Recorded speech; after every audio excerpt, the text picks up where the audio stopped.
Stocks are higher on that inflation data out this morning and set to finish the September month on a high note despite seasonal weakness. Let's bring in now Scott Clemens, chief investment strategist with Brown Brothers Harriman. Scott, the RIC report was interesting about the macro picture here. Just how does it set up now, given the currency and rates dynamics permeating all across the globe, and then coming, rubber meets the road, in a record high U.S. stock market? So I think we're at that interesting turning point in which monetary policy is shifting. And those turns tend to be accompanied by heightened volatility and heightened uncertainty. The direction of interest rates is pretty well established. The pace, on the other hand, is that push and pull between inflation and economic activity. I think the reason we've seen the 10-year yield rise over the past 6, 7, 8 trading sessions, really since the Fed meeting in mid-September, is the market narrative now is that the economy is actually in pretty decent shape. So yeah, the Fed can probably still lower interest rates, but in response to inflation, not in response to any kind of economic weakness. That doesn't mean that narrative will hold, but the push and pull of that narrative is really what's going to drive investor sentiment between now and probably the January, February, second or third Fed meeting from now. But that push and pull tug of war is playing out in a stock market that keeps going higher because it's emphasizing the positives here, that the economy, as you said, is relatively strong. The jobs market is weakening, but it's not weak.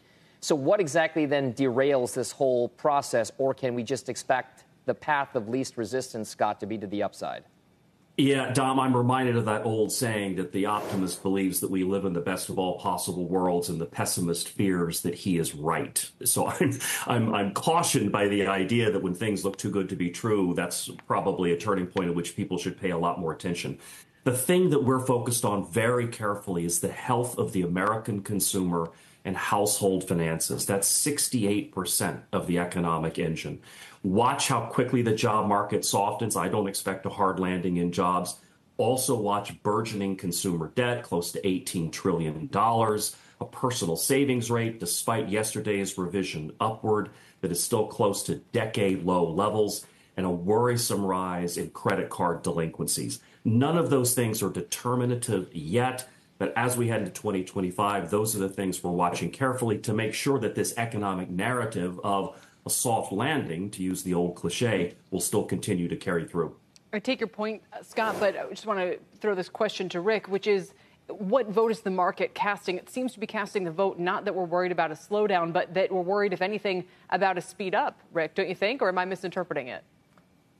Well, not necessarily speed up, but you're not misinterpreting it at all. Is that the deterioration is much less in the economy than the Fed believes, as it uses that as its main reason to start the easing cycle. And what's more, if we really consider that there's a huge segment of the economy, and Scott nailed it on every front, but lots of the population does not need credit. So the Fed moving rates up and down, the upside fueled consumption by many in the economy. Think about those that are close to retirement. They have good savings, but young people need credit. And what's going on with the easing here may not really be the salve for them, because as the yield curve steepens, traders are very convinced that inflation isn't going to be as tame, as cool as the Fed believes. There's going to be sticky aspects to it. So let's consider what we're looking at. We're looking at record debt and deficits. We're looking at the consumers who need credit are getting tapped out on their credit.